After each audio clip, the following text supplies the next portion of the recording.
son de las 5 de la tarde y nos iluminamos al Dios del cielo y le pedimos que al Papa Francisco que nos ayude. Hugo Yasky, buenas tardes. Quique Duplat te saluda.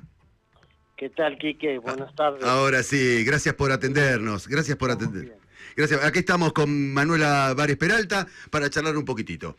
Bueno, un saludo para ella. Hugo, ¿cómo estás? Bueno, ayer nos enteramos de la noticia que la justicia laboral hizo lugar a la medida cautelar presentada, ¿no?, por el movimiento obrero y ordenó provisoriamente la suspensión de los efectos, ¿no?, del DNU que limitaba el derecho a huelga. ¿Qué opinión te merece esta situación?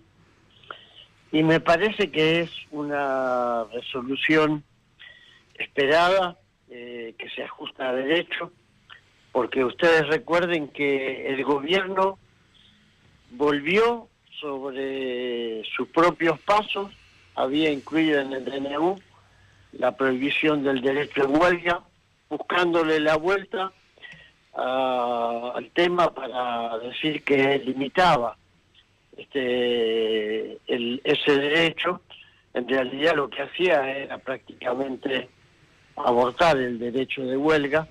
La justicia en su momento, la justicia laboral y después la Cámara fallaron en contra, dijeron que era inconstitucional, que violaba el 14 bis y los convenios internacionales, y después volvió hace pocos días a hacer lo mismo, tomó el atajo de una cuestión que supuestamente era para los trabajadores del sector de la marina mercante, pero ampliaba a todos los otros sectores, de manera que el amparo que logró la CGT repone absolutamente en los mismos términos que lo había hecho ante la justicia laboral ese derecho de huelga. Hoy presentamos otro amparo, las dos CTA, en el mismo sentido. Así que creo que el gobierno volvió a llevarse por delante una pared que es la de la justicia laboral, que volvió a decir el derecho de huelga sigue existiendo en la Argentina. Claro, y sigue marcando la diferencia la justicia laboral, ¿no, Hugo, con respecto al resto de la justicia? Sí, sigue teniendo fallos absolutamente coherentes con la Constitución, claro, con el 14 bis, absolutamente. Claro. Bien, entonces esto está en proceso y aparentemente podría ser otra derrota para el gobierno al pretender reformar la Constitución prácticamente. Claro, porque en realidad lo que el gobierno ha hecho en este tema y en muchos otros que están contenidos en el decreto S 7023, la ley de base, es reformar la Constitución de manera brutal. Si hubiese encarado el camino de la reforma constitucional, seguramente estaríamos debatiendo muchos de los temas que el 7023 se llevó puesto. Como vos decías, la justicia laboral fue un escollo para el gobierno, pero lamentablemente en otros temas lograron avanzar. Claro que sí. Bien, por ese lado estamos más o menos ordenados. Ahora, el sábado pasado estuviste en La Plata, ¿verdad, Hugo? El sábado pasado estuve, sí, en ese acto multitudinario y además fundacional que fue el del Movimiento de Derecho al Futuro, ¿no? Sí. Un primer paso que además tuvo un marco extraordinario por la cantidad de gente, por la mística, por el hecho de que estuvimos debatiendo antes de que hablara Axel, hubo unas 10 carpas temáticas. Uh-huh.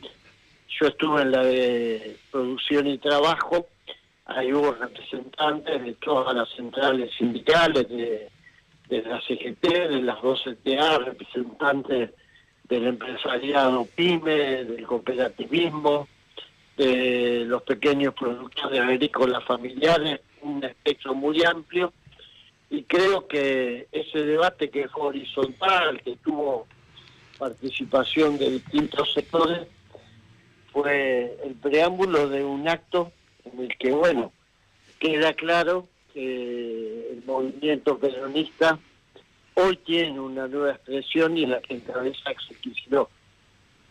Bien. ¿Vos decís que es el peronismo todo el que se siente representado? Yo creo que sí. Básicamente hay un núcleo que es el que componemos los que formamos parte del kirchnerismo, los que fuimos parte de esa construcción popular tan potente, que hoy todavía sigue siendo esperanza para nuestro pueblo, y que tuvo en Axel Kicillof a una figura clave, ¿no? En este momento en el que el gobierno de la crueldad, del ajuste, el intento de abolir la justicia social y los derechos humanos está ensañándose contra nuestro pueblo, hay un gobernador que sigue de pie frente a los embates, frente a la reducción de la coparticipación federal, frente al intento de asfixiar a la provincia, que sigue demostrando que hay otra manera de gobernar la Argentina, que hay otro horizonte para nuestro pueblo, y por eso creo que el movimiento Derecho al Futuro es expresión. Claro. Ese peronismo y ese kirchnerismo que sigue dando pelea. Ahora, en la cabeza de los dirigentes, Hugo, y entre ellos estás vos sin ninguna duda, y después de 20 años que dicen las estadísticas que el peronismo pierde las elecciones de medio término, ¿vos creés que hoy, frente a estas nuevas elecciones de medio término, hay una suerte de peligro para el peronismo? Es una elección difícil, porque todos sabemos que todavía se sostiene en pie esta especie de fantasía que ha generado, como lo explicaba el otro día en el discurso claramente de Axel, el presidente Milei y el entorno de él, el dólar barato, el salario deprimido, la caída del consumo, la plata dulce para los 6, 7 millones de argentinos que son los que pueden disfrutarla y viajar fuera del país. Esta ilusión parecida a la de la plata dulce con Martínez de Oz y después con Cavallo y Menem, todavía está en pie, aunque hay mucha gente que empieza a ver, por ejemplo, la gente que en Capital lo votó a Milei y esta vez no fue a votar, eso es notable.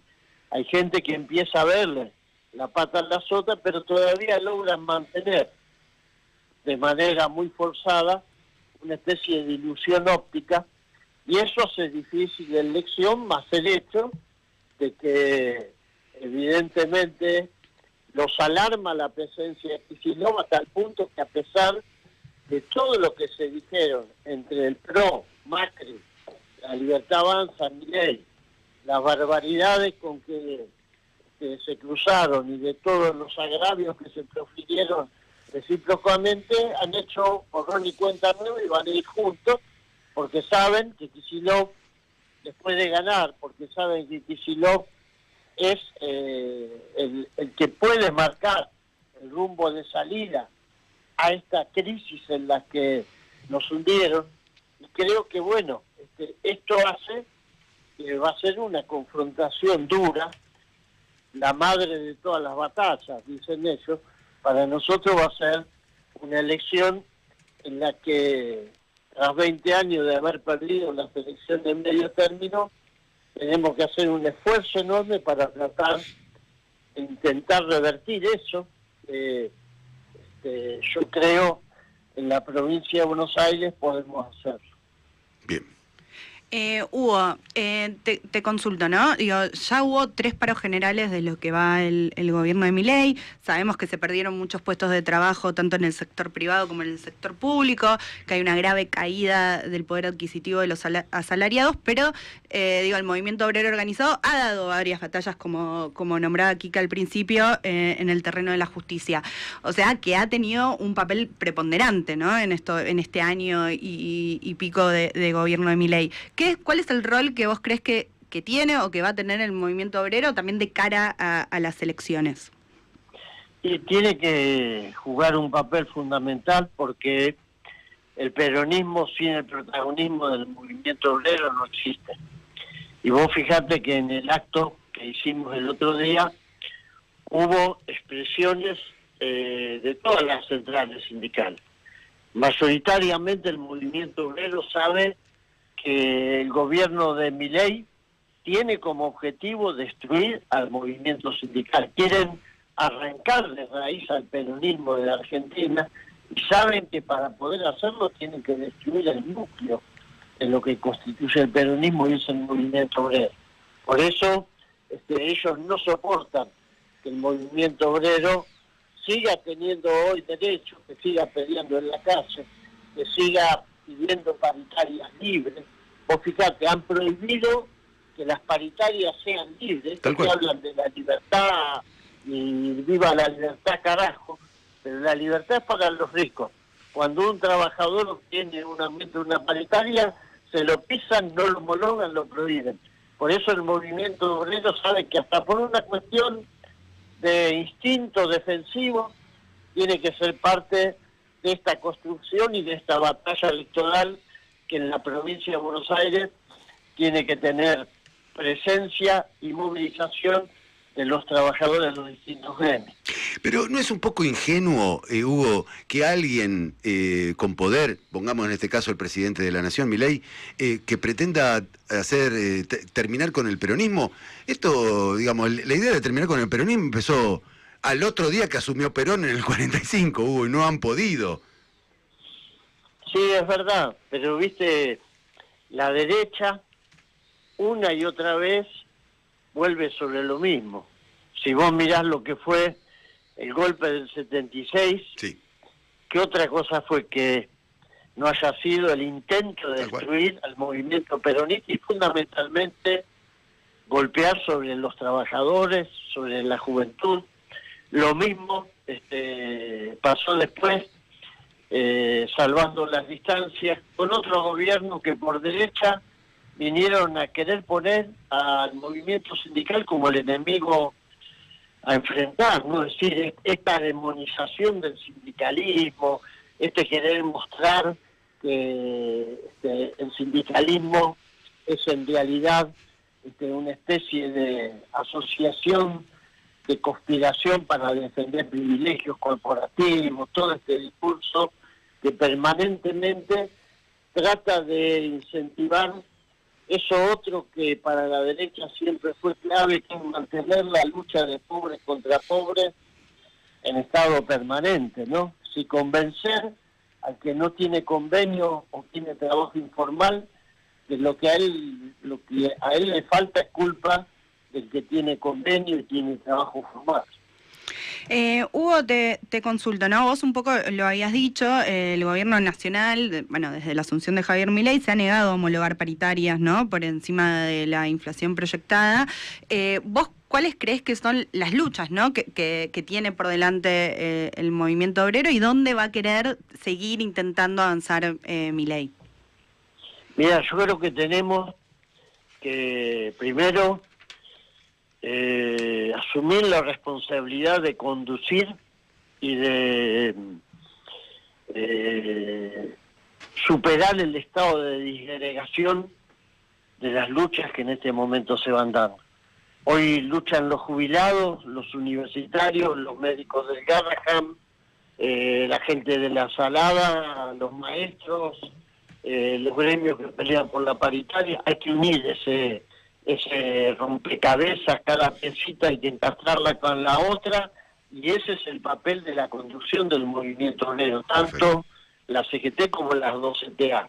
Y por otro lado, hay que fortalecer también, con esa presencia y movilización popular, también construir la salida política, porque no hay salida a las demandas gremiales, no hay salida a la crisis social, si no es a través de una construcción de una instancia superadora de la política.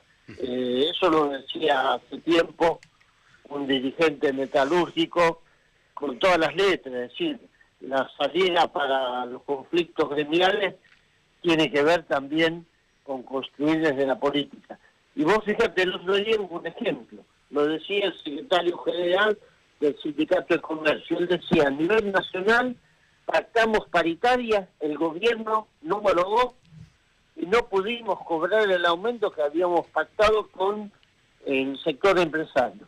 En provincia de Buenos Aires, a través del Ministerio de Trabajo, por instrucción del gobernador, se está pagando esas paritarias que a nivel nacional no se puede cobrar, a cuenta de futuros aumentos. Es decir, lo que el gobierno nacional trata de impedir en la ciudad de Buenos Aires, la provincia de Buenos Aires lo está llevando a la práctica y lo está respetando tal cual lo firmó en la paritaria del gremio de comercio sin ningún problema. Ese tipo de cosas unen la lucha del movimiento obrero con la lucha por la construcción de una alternativa política que pueda derrotar definitivamente lo de Milei. Tal cual. Bien, y por último, no queremos abusar de tu tiempo, Hugo. Ayer Cristina Fernández de Kirchner estuvo en un canal de televisión, de una larga nota, dijo un montón de cosas. Seguramente tuviste la oportunidad de verla, ¿no, Hugo? Sí. ¿Y qué reflexión te merece? No, creo que Cristina Kirchner es una dirigente que, por un lado, intenta ser proscripta, claramente, y forma parte de la larga cadena de persecuciones que sufrieron dirigentes peronistas y sobre todo aquellos que representaban al pueblo desde que nació el peronismo. Creo que Cristina Kirchner, como candidata en la provincia de Buenos Aires, va a jugar un papel importante. Creo que tenemos que hacerlo en unidad, pero creo que la unidad implica reconocer el lugar que ocupa Axel Kicillof. Es decir, no puede haber una unidad en la provincia de Buenos Aires donde Axel Kicillof pretenda ser un convidado de piedra o puesto en ese lugar. No puede haber unidad en la provincia de Buenos Aires si no somos capaces de reconocer que el que ordena en el territorio bonaerense, el que tiene que definir las cuestiones que tienen que ver con el armado político, es justamente el que ejerce hoy, nada más ni nada menos, que la jefatura política y el gobierno de la provincia de Buenos Aires. Me parece que si esas condiciones se dan, estamos en condiciones de que la unidad sea real, que exprese genuinamente lo que nuestro pueblo quiere, que vayamos juntos, pero respetando el lugar que tiene cada uno. Tal cual. No hay alternativa, digamos, es unidad o muerte. Es unidad y marchar juntos, sí, sabiendo que salimos de cosas peores, pero la unidad construida con escucha, la unidad construida con el protagonismo de los que en la provincia de Buenos Aires tienen el gobierno. Perfecto, quedó clarísimo. Hugo, gracias por tu tiempo, te abrazamos fuerte y hasta pronto. Gracias, un abrazo. Adiós. Allí se retira Hugo Yasky, secretario general de la CTA y diputado nacional, y le tiramos con todo. Sí, dejó muchos títulos. Sí, le tiramos con todo y es muy hábil para hablar. Es muy hábil para hablar. Bueno, tiene mucha experiencia. Muy bien, 33 minutos pasaron de las 5 de la tarde. Leno, ¿querés ponerte una canción? ¿Hacemos una separatina? ¿O llamamos unos mariachis? No, pongamos una canción.